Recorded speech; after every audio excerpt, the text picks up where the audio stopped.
റോമക്കാരായ ക്രൈസ്തവ സഹോദരന്മാർ, അന്നത്തെ ബൈത്തുൽ മുഖദ്ദസിന്റെ കൈകാര്യകർത്താക്കൾ പറഞ്ഞു, ഇത് നിങ്ങളെ തന്നെ ഏൽപ്പിക്കാം, നിങ്ങളാണ് യഥാർത്ഥ അവകാശികൾ.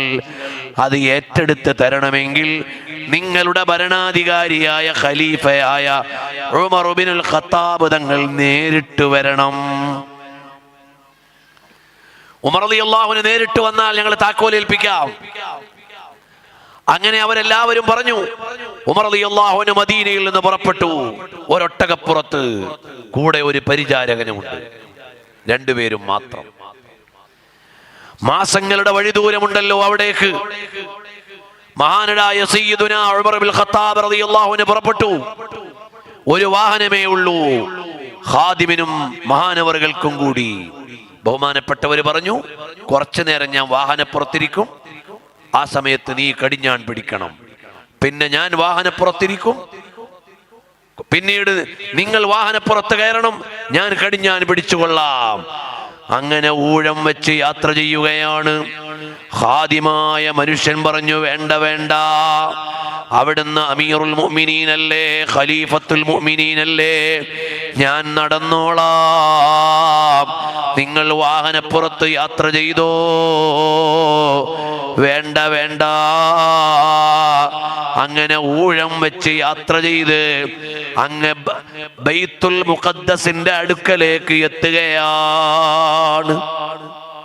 റോമിന്റെ ഭരണാധികാരികളുണ്ട്, ക്രൈസ്തവ ചർച്ചിലെ പാത്രിയാർക്കീസുമാരുണ്ട്, അവരെല്ലാവരും കാത്തു നിൽക്കുകയാണ്.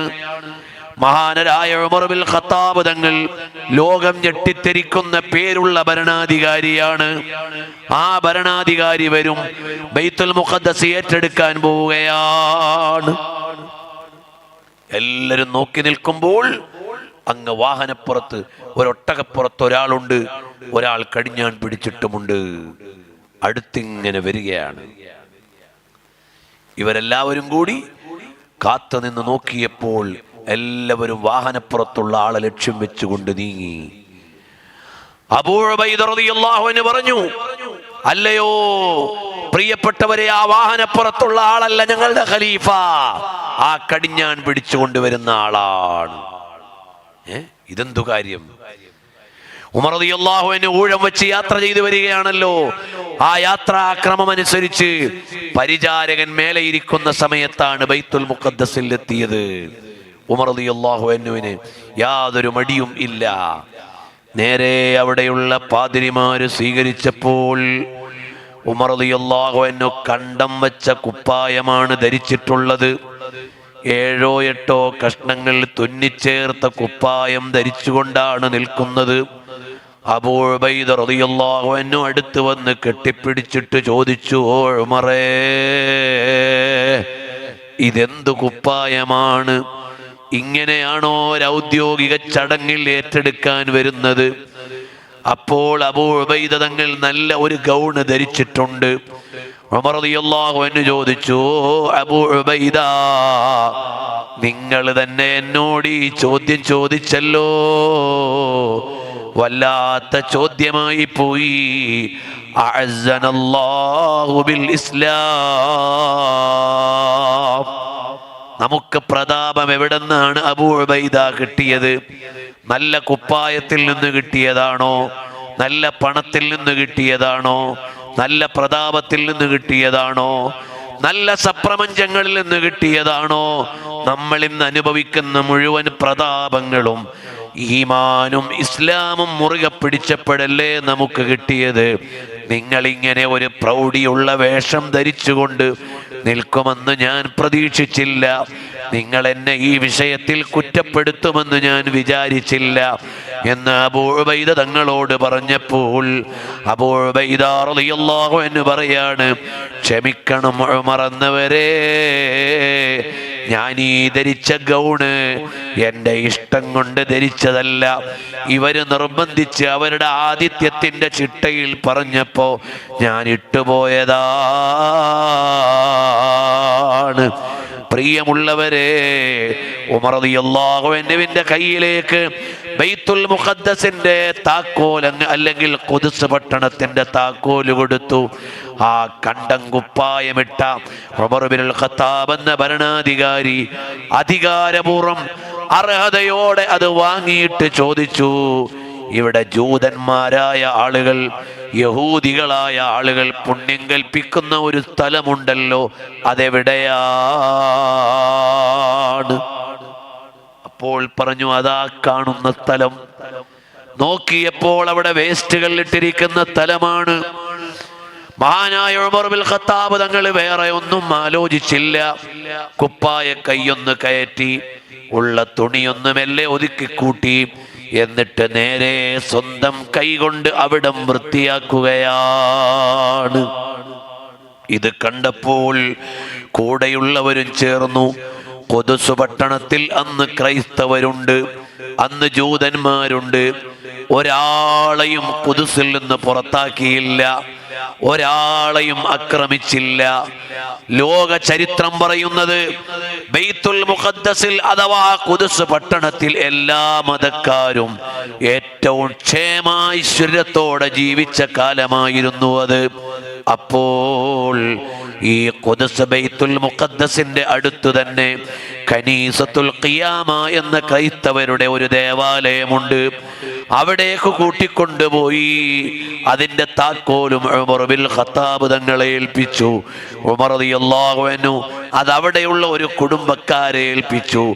ഇന്നും ആ പരമ്പരയുടെ കയ്യിലാണ് ആ താക്കോലുള്ളത്. അറിയുമോ? എന്നാൽ ഈ ഖുദ്സ് പട്ടണം നമ്മുടെ കയ്യിലായിരുന്നു. ഖുദ്സ് പട്ടണം നമ്മുടെ കയ്യിലായിരുന്നത് എപ്പോഴാണ്? നമ്മുടെ നേതാക്കളും നമ്മളും അല്ലാഹ് റസൂലുള്ളാഹ് എന്ന ആശയത്തിലും മഹബത്തിലും ജീവിച്ചപ്പോൾ, നമ്മളുടെ ഭാവഭേദങ്ങൾ കണ്ടുകൊണ്ടല്ല, നമ്മളെ അംഗീകരിക്കാൻ ലോകശക്തികൾ തയ്യാറായി. അപ്പോഴല്ലേ ഉമർ റളിയല്ലാഹു അൻഹു ഒരു ഉറുമ്പിനെ പോലും നോവിക്കാതെ ബൈത്തുൽ മുഖദ്ദസ് നമ്മൾ ഔദ്യോഗികമായി ഏറ്റെടുത്തു. പിന്നെ എപ്പോഴാ ബൈത്തുൽ മുഖദ്ദസ് പോയത്? അത് പറയാനാണ് ഞാനിപ്പോ പറഞ്ഞത്. പിന്നെ എപ്പോഴാണ് ബൈത്തുൽ മുഖദ്ദസ് പോയത്? ഇസ്ലാമിക ജനത മുഴുവനും ആർഭാടമുള്ള ജീവിതത്തിലേക്ക് വന്നപ്പോൾ. ചരിത്രം വായിച്ചു നോക്കണം, ചരിത്രം പഠിക്കണം. നമ്മുടെ ആളുകളുടെ അമവി ഭരണാധികാരികളുടെ, അബ്ബാസി ഭരണാധികാരികളുടെ അവസാന കാലങ്ങളിൽ സാമ്പത്തികമായ വളർച്ചയുണ്ടായപ്പോൾ തഹജ്ജുദിന് ഉണരുന്ന വീടുകൾ ഇല്ലാതെയായി. ജമാഅത്തിന് വരാൻ ആളുകൾക്ക് നേരമില്ല. സുഖലോലുപതയിലേക്ക് ഈ ഉമ്മത്തിന്റെ മക്കൾ പോയി. അടിച്ച് പൊളിച്ചുള്ള ജീവിതം. ഇന്നത്തെ കാലല്ലേ പറയണത്, നാളത്തെ കാര്യമല്ല പറയണത്. ലോക ചരിത്രം അടയാളപ്പെട്ട ഇന്നലകളെ കുറിച്ചാണ് ഞാൻ സംസാരിക്കുന്നത്. നബി സല്ലല്ലാഹു അലൈഹി വസല്ലം തങ്ങളുടെ ചര്യകളെ മുഴുവനും മറന്ന്, എന്റെ കയ്യിൽ പണമുണ്ടടാ, ഞാൻ വീട്ടിൽ ഗാനമേള വെക്കുവടാ എന്ന് പറഞ്ഞ് ഗാനമേള വെച്ചപ്പോൾ, ആർത്തനാദം മുഴക്കുന്ന ആർഭാടങ്ങൾ വന്നപ്പോൾ, നാരികൾ തെരുവിലിറങ്ങിയിട്ട് ആറാടാൻ തുടങ്ങിയപ്പോൾ, മദ്യപാനികൾ അധികരിച്ചപ്പോൾ, സുഖലോലുപതയിൽ അമവി അബ്ബാസി ഭരണകൂടങ്ങളുടെ ഫാത്തിമഡിസിന്റെ ഒരു കാലഘട്ടത്തിലെ ജനത മുഴുവനും അഹങ്കാരത്തിലേക്ക് പോയപ്പോൾ റോമ വന്ന് പിടിച്ചടക്കി ബൈത്തുൽ മുഖദ്ദസ്. ആ ബൈത്തുൽ മുഖദ്ദസ് പിടിച്ചടക്കിയപ്പോൾ ഞെരിയാണി വരെ രക്തം തളം കെട്ടി നിൽക്കുന്ന അവസ്ഥയിലാണ് റോമ ബൈത്തുൽ മുഖദ്ദസ് പിടിച്ചെടുത്തത് എന്ന് ചരിത്രം എഴുതുകയാണ്. എപ്പോഴാ പോയത്? നമ്മൾ ബിംബാരാധനയ്ക്ക് പോയപ്പോഴല്ല, ഷിർക്കിലേക്ക് പോയപ്പോഴല്ല, നമ്മൾ ആർഭാടത്തിലേക്ക് പോയപ്പോൾ. നമ്മുടെ മുൻഗാമികളായ ഒരു ജനത കിട്ടിയ കാശ് കൊണ്ട് ഹറാമു ചെയ്തപ്പോൾ, അനാവശ്യം ചെയ്തപ്പോൾ, ചരിത്രത്തിൽ നിന്ന് പാഠം ഉൾക്കൊണ്ടില്ലെങ്കിൽ വർത്തമാനത്തിൽ നിങ്ങൾക്ക് ഒരുപാട് ശിക്ഷ അനുഭവിക്കേണ്ടി വരും. ഈ ചരിത്രം നമുക്ക് കരഞ്ഞുകൊണ്ടല്ലാതെ വായിച്ചു തീർക്കാൻ കഴിയില്ല. അന്നറിയോ, അന്നവിടെ മുസ്ലിങ്ങൾ മാത്രമല്ല ഉള്ളത്, മുസ്ലിങ്ങളുണ്ട്, ജൂതന്മാരുണ്ട്, ക്രിസ്ത്യാനികളുണ്ട്. അഖ്സ പട്ടണത്തിൽ അവസാനം പട്ടാള മേധാവിയോട് പട്ടാളക്കാർ ചോദിച്ചു, എല്ലാവരെയും കൊല്ലാനല്ലേ നിങ്ങൾ ഓർഡർ ഇട്ടത്? ഇവിടെ മുസ്ലിങ്ങൾ മാത്രമല്ലല്ലോ ഉള്ളത്. അപ്പൊ കമാൻഡർ പറഞ്ഞ മറുപടി എന്താണെന്നറിയോ? കാണുന്നവരെ മുഴുവൻ കൊന്നേക്കുക, പിന്നെ ദൈവം തീരുമാനിച്ചുകൊള്ളും ആർക്കാ സ്വർഗം കൊടുക്കേണ്ടത്. അങ്ങനെ ഞെരിയാണിക്ക് വരെ രക്തം തളം കെട്ടി നിൽക്കുന്ന സന്ദർഭത്തിലാണ് ബൈത്തുൽ മുഖദ്ദസ് നമ്മുടെ കയ്യിൽ നിന്ന് പിടിച്ചെടുത്തു കൊണ്ടുപോയത്.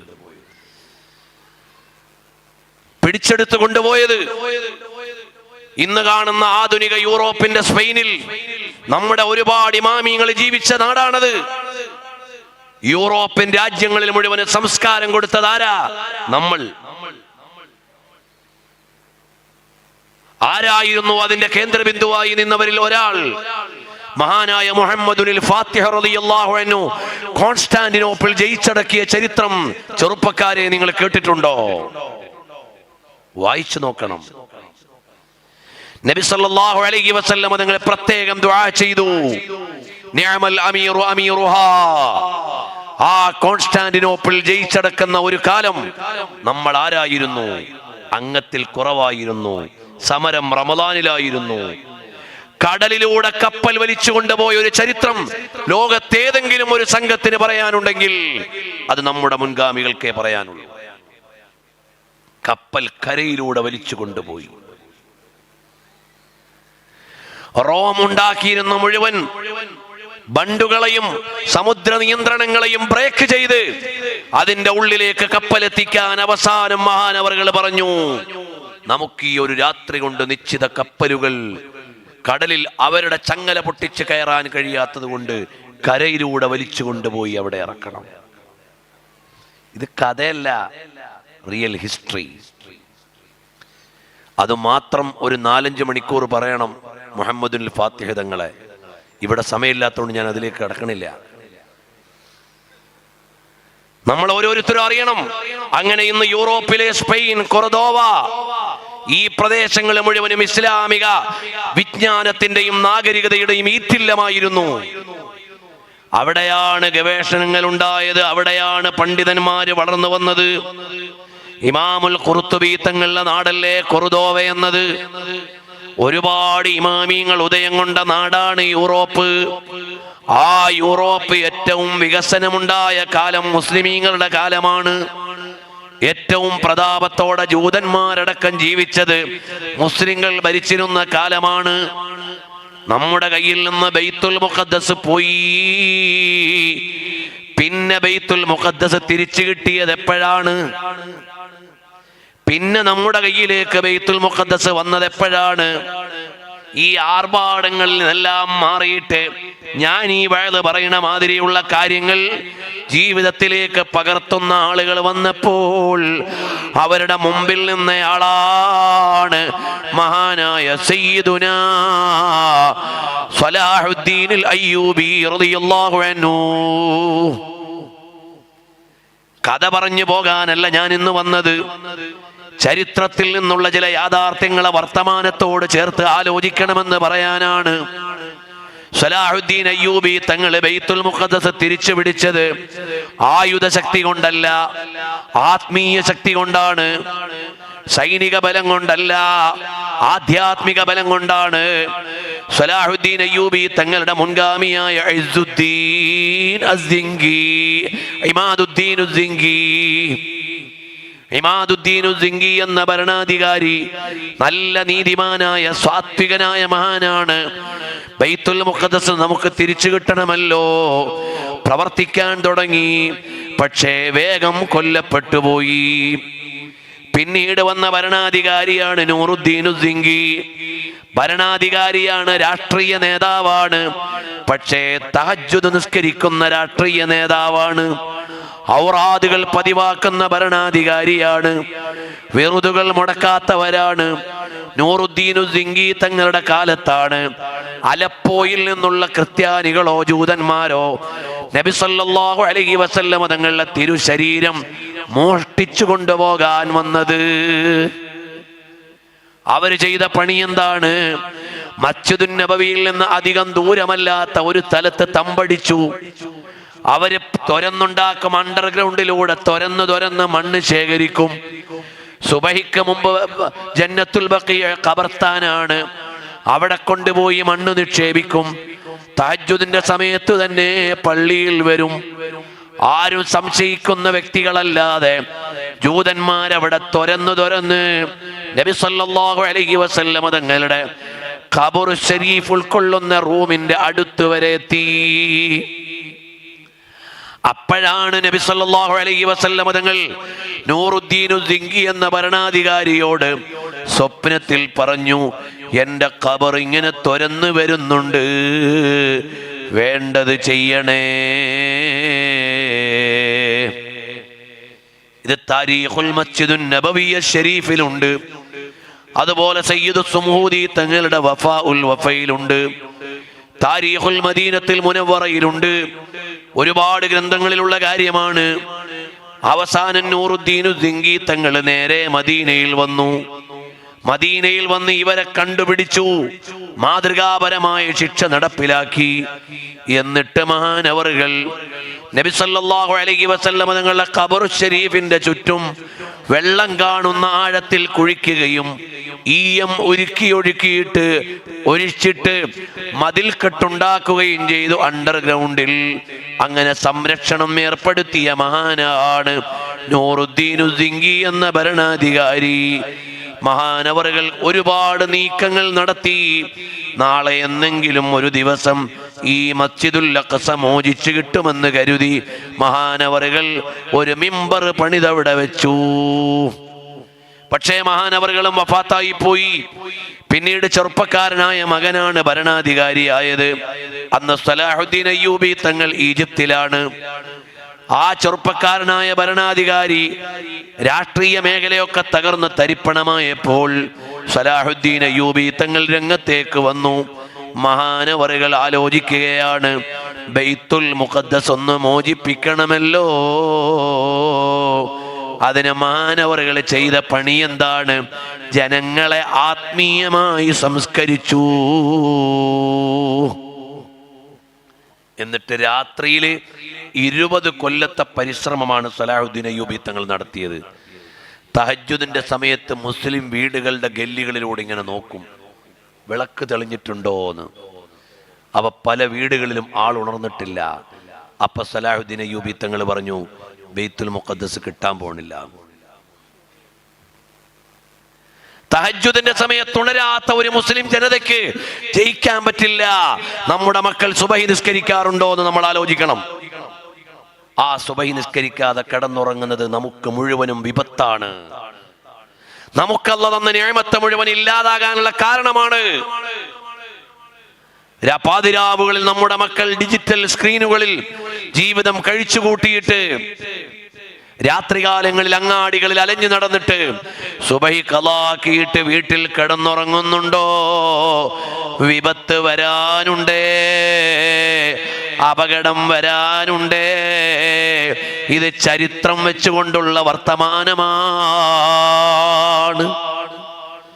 സലാഹുദ്ദീൻ അയ്യൂബി തങ്ങൾ ജനങ്ങളെ ആത്മീയമായി സംസ്കരിച്ചു. മുസ്ലിം ഭവനങ്ങളൊക്കെ തഹജ്ജുദിന് ഉണരാൻ തുടങ്ങി. അവര് നേരത്തെ എഴുന്നേൽക്കുന്നു, നിസ്കരിക്കുന്നു, ഖുർആൻ ഓതുന്നു. അപ്പൊ മഹാനവറുകൾ പറഞ്ഞു, ഇനി ബൈത്തുൽ മുഖദ്ദസ് നമുക്ക് കിട്ടും. അങ്ങനെ മഹാനായ സലാഹുദ്ദീൻ അയ്യൂബി തങ്ങൾ ബൈത്തുൽ മുഖദ്ദസ് മോചിപ്പിച്ചപ്പോൾ മഹാനവറുകൾക്ക് പറയാനുള്ളൊരു ഹിസ്റ്ററിയുണ്ട്. 40 കൊല്ലമായി എനിക്ക് ജമാഅത്ത് മുടങ്ങിയിട്ടില്ല, 40 കൊല്ലമായി തഹജ്ജുദ് മുടങ്ങിയിട്ടില്ല. അങ്ങനത്തെ നേതാക്കളും ജനങ്ങളും വന്നപ്പോൾ ബൈത്തുൽ മുഖദ്ദസ് നമ്മുടെ കയ്യിലേക്ക് വന്നു. വീണ്ടും നമ്മൾ ആത്മീയമായി പിന്നോട്ട് പോയപ്പോൾ ബൈത്തുൽ മുഖദ്ദസ് ഇന്നത്തെ അവസ്ഥയിൽ ലോകം മുഴുവനും കരഞ്ഞുകൊണ്ട് കണ്ടും കേട്ടുമിരിക്കുന്നു. ഇതൊരു ബൈത്തുൽ മുഖദ്ദസിന്റെ ഉദാഹരണമല്ല.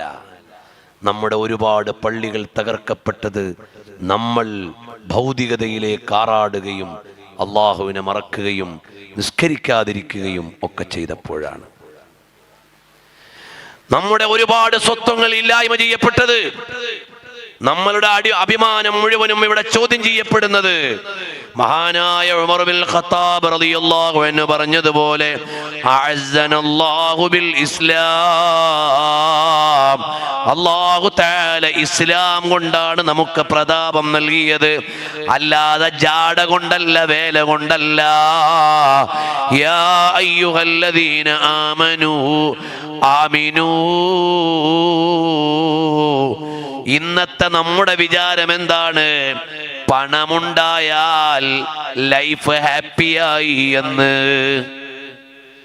കേവലം പണം കൊണ്ട് നമുക്ക് ജയിക്കാനാവില്ല. ഖുർആൻ ഒരു പണക്കാരനെ പരിചയപ്പെടുത്തിയില്ലേ? ഖാറൂൻ. അയാള് പണം കൊണ്ട് ജയിച്ചോ? ഇല്ല. അധികാരം കൊണ്ട് നമുക്ക് പ്രതാപം കിട്ടുമോ? ഇല്ല.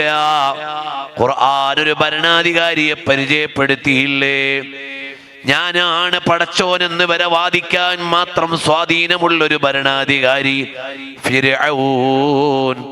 അധികാരം കൊണ്ട് അയാൾക്ക് നിലനിൽക്കാനായില്ല. പണം കൊണ്ടും അധികാരം കൊണ്ടുമല്ലടോ നിലനിൽപ്പെന്ന് പറയാനാണ് ഫിർഔനെയും ഖാറൂനെയും ഖുർആൻ പഠിപ്പിച്ചത്. അതേ സമയത്ത് ഒരു നേരത്തെ ഭക്ഷണത്തിന് ഗതിയില്ലാതെ, ഒരിറ്റു വെള്ളം കുടിക്കാൻ കിട്ടാതെ നെട്ടോട്ടമോടിയ ഒരു കുടുംബത്തെ ഖുർആൻ പറയുന്നുണ്ട്. അതാരാണ്? ഖലീലുല്ലാഹി ഇബ്രാഹീം അലൈഹിസ്സലാം, ദബീഹുല്ലാഹി ഇസ്മാഈൽ അലൈഹിസ്സലാം, ഹാജർ അലൈഹിസ്സലാം. കൊട്ടാരത്തിൽ വസിച്ചവരല്ല, സപ്രപഞ്ചത്തിൽ ജീവിച്ചവരല്ല. ഒരു നേരം വെള്ളം കിട്ടാൻ നെട്ടോട്ടമോടിയ ജീവിത അധ്യായമുണ്ട്. പക്ഷേ ലോകം മുഴുവനും നെഞ്ചിലേറ്റിക്കൊണ്ട് എന്നും നമ്മൾ നിസ്കരിക്കുമ്പോൾ ആ കുടുംബത്തെ പറയുന്നുണ്ട്, കമാ സ്വല്ലൈത അലാ ഇബ്രാഹീമ വഅലാ ആലി ഇബ്രാഹീം. നമ്മൾ വിചാരിച്ചെന്താ? ക്യാഷ് ഉണ്ടായാലല്ല ഇതാ. നോ, ഇത് ഖുർആനാണ്. ക്യാഷ് ഉണ്ടായത് നല്ല നിലക്കാണെങ്കിൽ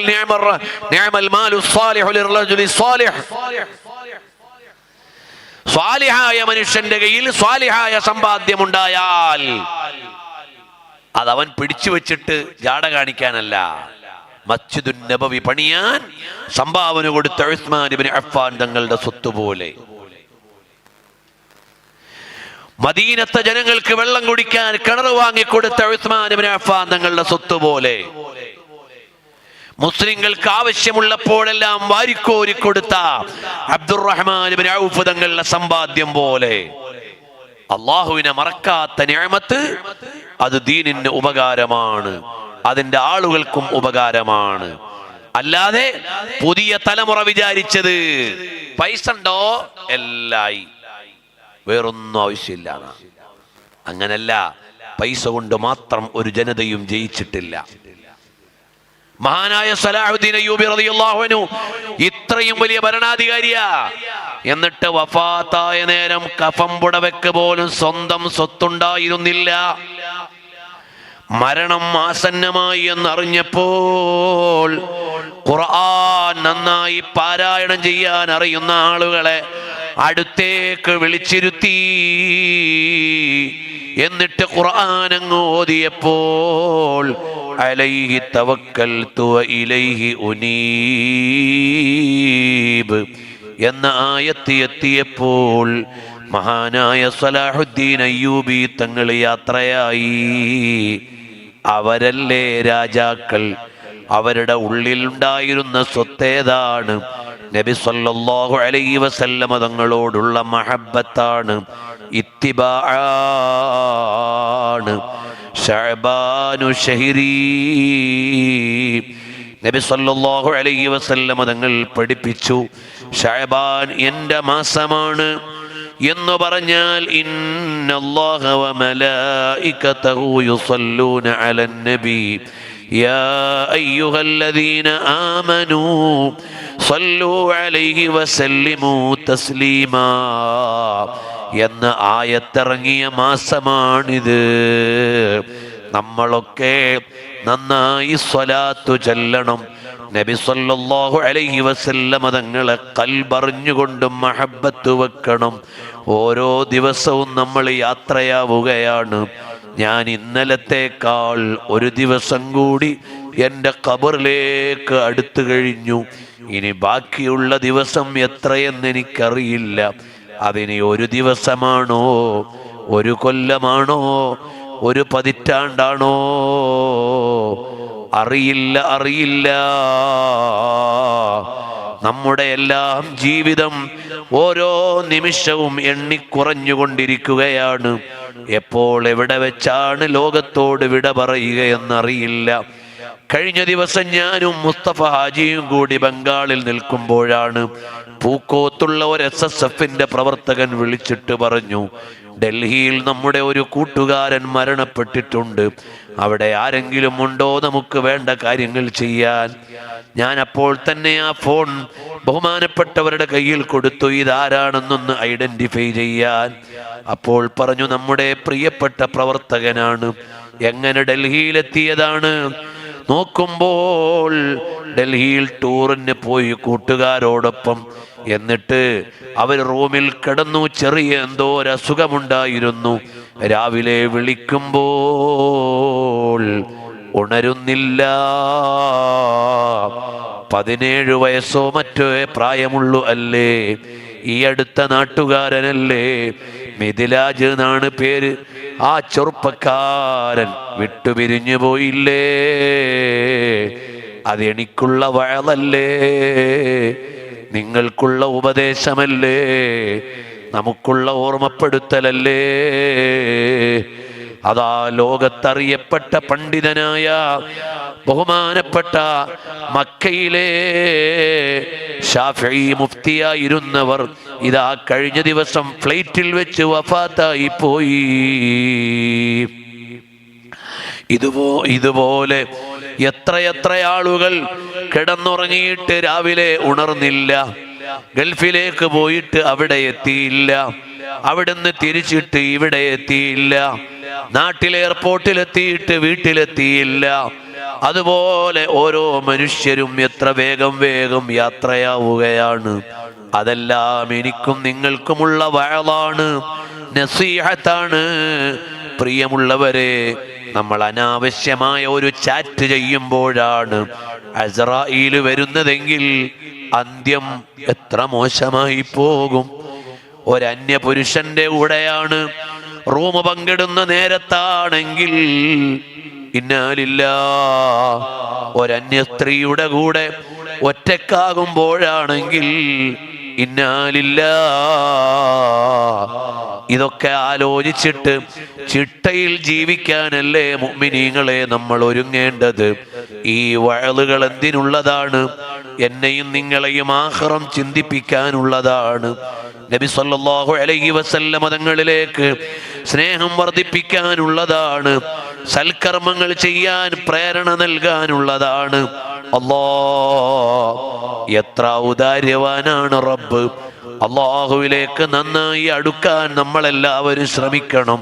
അല്ലാഹ് എന്ന് പറയുമ്പോൾ ഖൽബിൽ ഒരു പ്രകമ്പനം വരണം.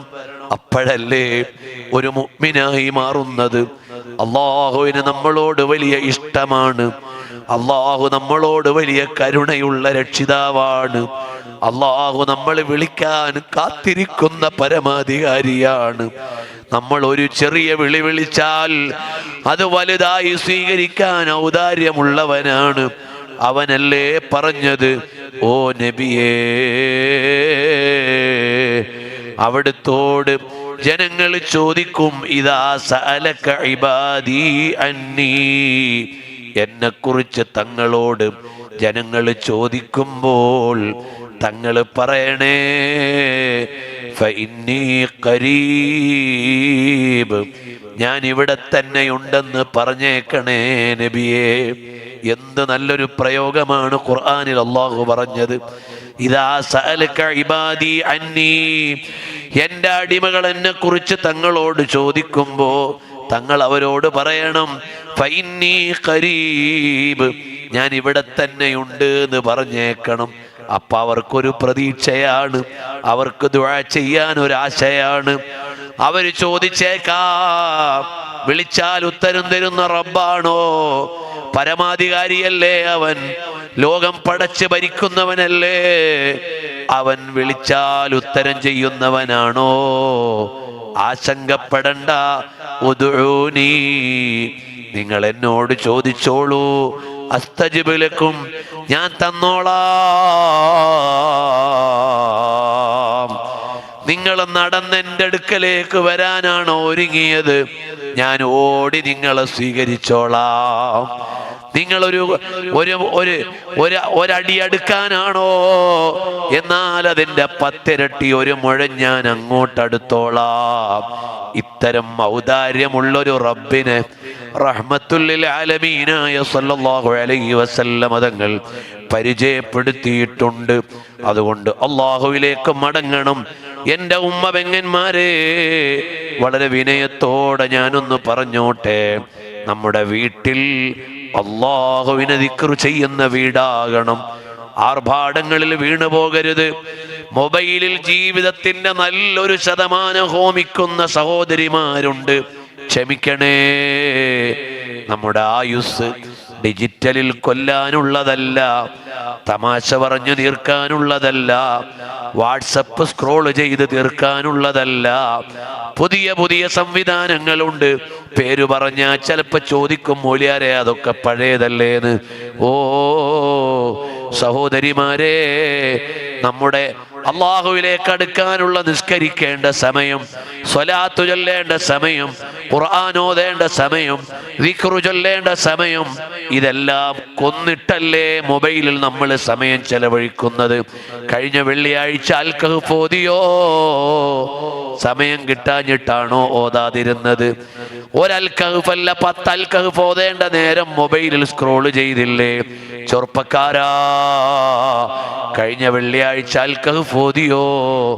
ഓതാഞ്ഞത് നേരം കിട്ടാഞ്ഞിട്ടാണോ? സമയമില്ലാഞ്ഞിട്ടാണോ? ഖുർആൻ ഒന്ന് ഖത്തമാക്കിയിട്ട് എത്ര കാലമായി മോനെ? എന്തേ? ദിവസം ഒരു 20 മിനിറ്റ് ഓതിയാൽ ഒരു മാസം കൊണ്ട് ഒരു ഖത്മ തീരേണ്ടതല്ലേ? എത്ര മണിക്കൂറാണ് ഫോണിൽ കൊന്നത്, വെറും വർത്തമാനങ്ങൾക്ക് ചെലവഴിച്ചത്? ഒരു 20ഓ 25ഓ മിനിറ്റോ വിനിയോഗിച്ചിരുന്നെങ്കിൽ ഒരു ജുസ് ഓതാമായിരുന്നില്ലേ? ഒരു മാസമാകുമ്പോൾ ഒരു ഖത്മായിരുന്നില്ലേ? നമുക്ക് വേണ്ടാന്ന് വെച്ചിട്ടല്ലേ കിട്ടാതെ പോയത്? ഇങ്ങനെ ഓരോരുത്തരും ഒന്ന് ആലോചിച്ചു നോക്കണമെന്ന് പറഞ്ഞ്